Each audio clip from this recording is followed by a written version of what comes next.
Hello everyone, this is Lauren with Bold Notion Quilting.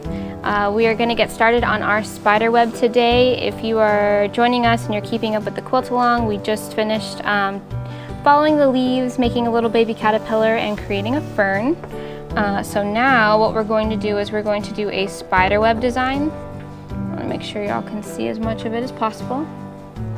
Bring it on over. Okay. So we're going to focus on the design touching the leaf. So it's going to be something that is kind of in the background. So let's say that this is our center. Here, this is going to be the center of our area. It's going to be very hard to do with all these handles and whatnot. We are just going to make a couple super crooked triangles. So it's going to kind of swoop out, touch the side, come up, touch the side, and come back down to the middle point. So it's a funky looking triangle. You're going to do that anywhere from 3 to 5 times depending on how many you want. We'll do another funky triangle, touch the side, back down,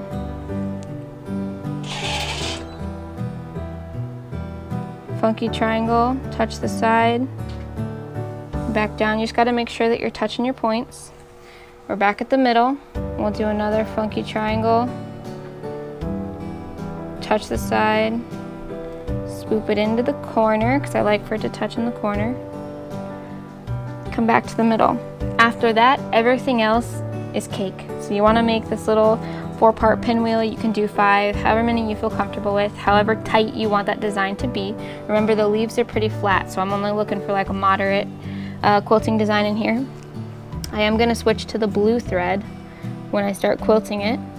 So I'm right here in the middle is where I ended, and all you're going to do is swoop up and down and around. You kind of do little slight C shapes, and every time you go, you reach the first one that you've done, you go up above it. Trying to keep this all in your camera view. If you're curious how to do this and you're not sure that you love this explanation, what you can do is go on to my spiders and webs video from Halloween, same spider web.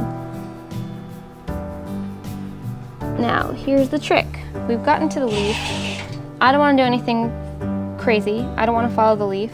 So what I'll end up doing is just kind of backtracking along this line that's right here from my leaf.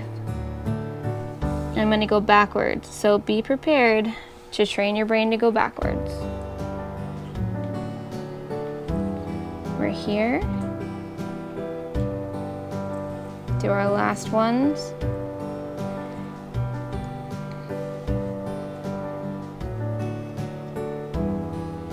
And then I would probably leave it right there. If you want to get crazy with it, you could make a little spider and give him a couple legs. I know he's supposed to have 4 on each side, but it's hard to do with this big fat marker.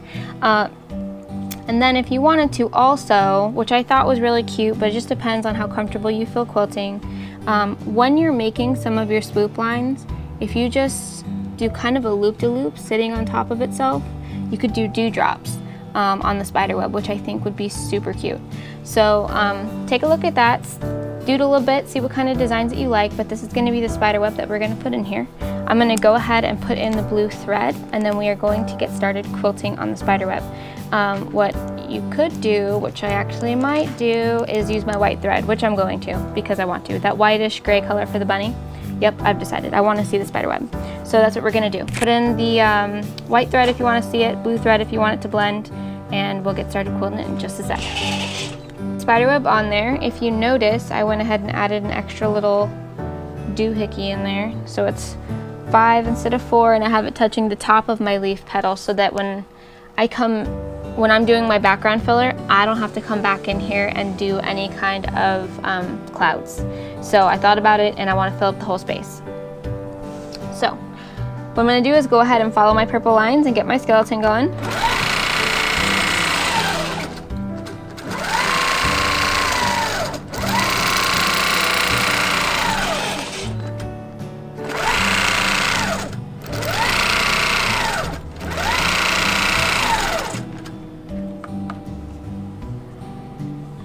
don't want to go over those threads. I did find my scissors, hurrah!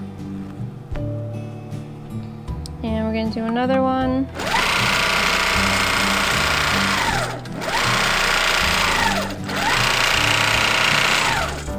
That's a funky looking one, but we'll go with it.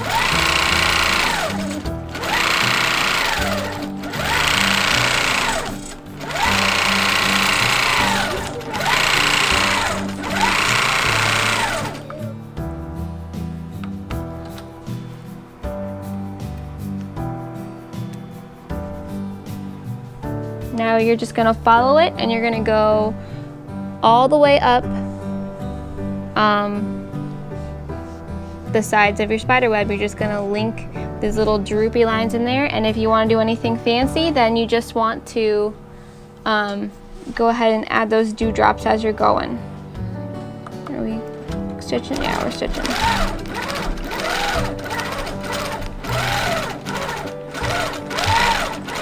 I'm gonna add a dewdrop.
I know it's a little bit tough to see, but you can kind of see all the texture with the light. There's our spider web.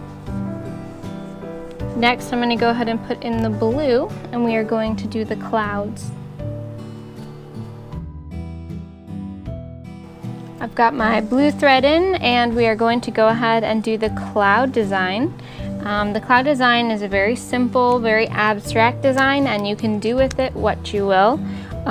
If you haven't already seen it, you can look for it in one of my previous videos. It's like my first video ever posted, so it's probably all the way at the bottom. It's on there if what I'm doing isn't going to make perfect sense to you now. What you want to do is start with a gentle S-curve into like a hook. You want to backtrack on that hook and do a couple bumps until you can do another deep one. Backtrack and do a couple more to close, to look like there's a cloud behind there. And you just keep repeating. And you can make them, ooh, trying to move the camera, which is hard because the plexiglass barely fits under there. And the goal would be to kind of make them fit around the object that you're doing, but also to allow them to flow wherever you need them to flow. This design will make sense. So once you've done that, you kind of come up and you have to backtrack as far as you need to stitch where you need to stitch next. Now, I don't know if you can see this very well, but this is the edge of my fern here, and we don't want to hit that when we're stitching. So I'm going to bring this out, do a gentle S-curve, and I might even like tuck another one in here, come out and just do that to travel, to get out, but to make it pretty. And then you just keep going. And you bump it out until you can make another hook. Now, what I do for me, which you'll see, is that I will kind of go up and around and everywhere. So I'm not afraid to take this here. Instead of going up and around that, I'll do a gentle S-curve to make that hook fill this space right here.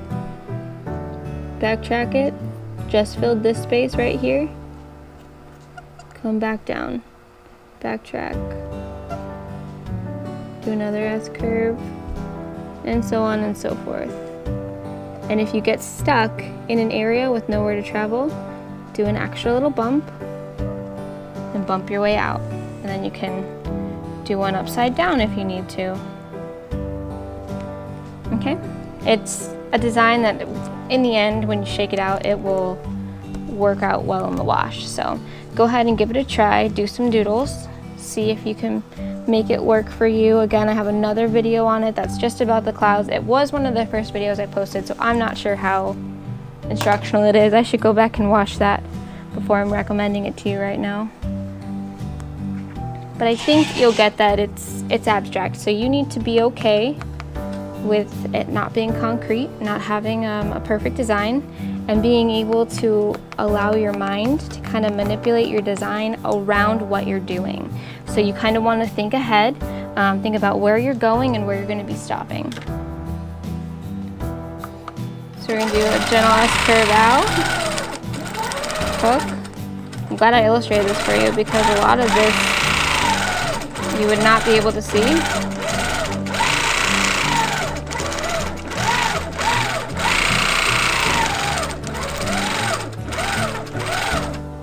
Now I can go down and do one backwards.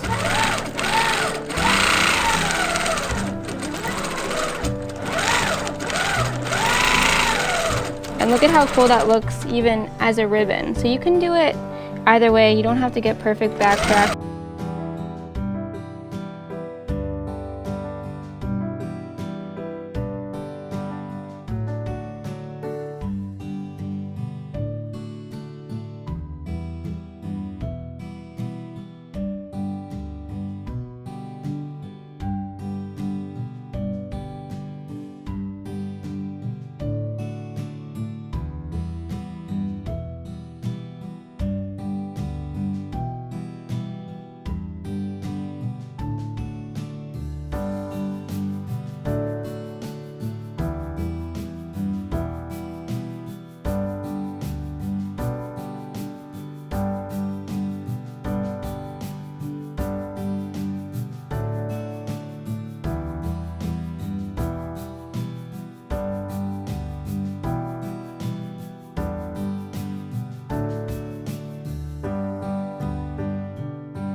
Alright, so that concludes our bunny panel. Thank you so much for joining me on this quilt-along adventure. It really has been a ton of fun, a nice learning curve for me for a lot of stuff, getting the videos out and everything. Again, I cannot find my scissors. So, with that said, stay tuned. I'm going to go ahead and post some pictures to the site of the finished project. I am going to have to do the binding still, but I'm going to go ahead and see if I can loosen this up so you can kind of get a picture of the whole thing. If you notice, this is a completely different star because I already made one of these and sent it to my niece for Christmas. So I started half of the quilt along with hers and I finished the other half with the store sample that I'm making. And this is kind of what it looks like here.